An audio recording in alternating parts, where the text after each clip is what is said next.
Politique 2012 avec Véronique Jacquier. Il y a de la crispation dans l'air, semble-t-il, du côté de l'UMP. De plus en plus de députés, disons le mot, en ont ras-le-bol. La droite populaire est trop offensive et ils disent qu'elle pollue le débat. Hein, c'est ça, au sein de la majorité présidentielle? Ah oui, un bel exemple avec ce qui se passe ce soir à l'Assemblée nationale. La droite populaire fête ses 1 an d'existence. Elle a prévu un apéritif saucisson vin rouge. On a l'invitation, voilà. Voilà, tout à fait.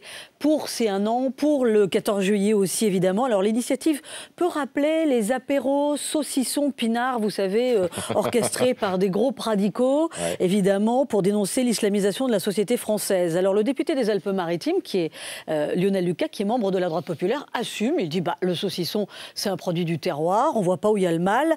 Il n'y a pas de collusion avec l'extrême droite. Mais dans les couloirs de l'Assemblée, attention, ça grince des dents. Stop à ce genre de provocation, me dit un député UMP.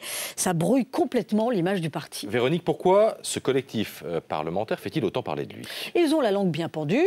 Et ils réagissent sur des sujets à chaud. Les jurés populaires, c'est eux. L'assouplissement du permis à points l'an dernier, c'est encore eux. Ils sont 44 pourtant, hein. C'est pas grand-chose sur 305 députés UMP. Et puis il y a d'autres collectifs dont on ne parle jamais. La droite rurale, la droite industrielle et ouvrière. Eux, ils se présentent comme la garde rapprochée de Nicolas Sarkozy pour le faire gagner en 2012. Et ça hérisse le poil de certains députés, comme le député de Haute-Savoie, Lionel Tardy. Il dit, si on veut pousser les députés UMP dans les bras de Jean-Louis Borloo, on ne s'y prend pas mieux. Il râle, il rame aussi sur les marchés dans ces circonscriptions, parce que beaucoup de gens lui disent « Mais et vous êtes d'accord avec la façon dont on veut modifier l'acquisition de la nationalité française ?» Alors là, évidemment, c'est la goutte qui fait déborder le vase. Il y a un mélange des genres à l'UMP. Bon, il râle, il rame, comme vous dites, mais que font-ils pour limiter l'influence de cette droite populaire? Ils font ce qu'ils peuvent. Ils bataillent dans l'hémicycle, évidemment, de l'Assemblée nationale pour ne pas faire passer les amendements de la droite populaire, mais ça aussi, ça en dit long sur l'état du parti. Et en coulisses, plusieurs députés sont allés directement demander à Nicolas Sarkozy d'arrêter de leur dérouler le tapis rouge.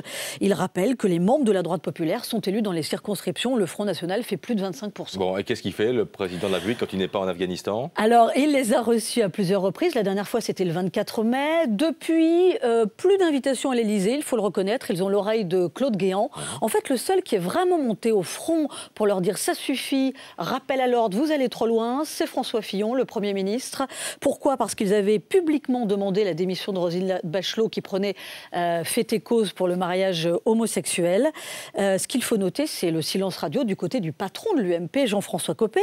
Il leur a même donné le feu vert pour organiser une convention sur la binationalité à l'automne. Alors là, c'est la consternation chez de nombreux députés. L'un d'eux me confie, c'est une déliquescence pour le parti. Il devrait y avoir un chef pour siffler la fin de la récréation. Ambiance. Merci beaucoup, Véronique. À demain, le showbiz.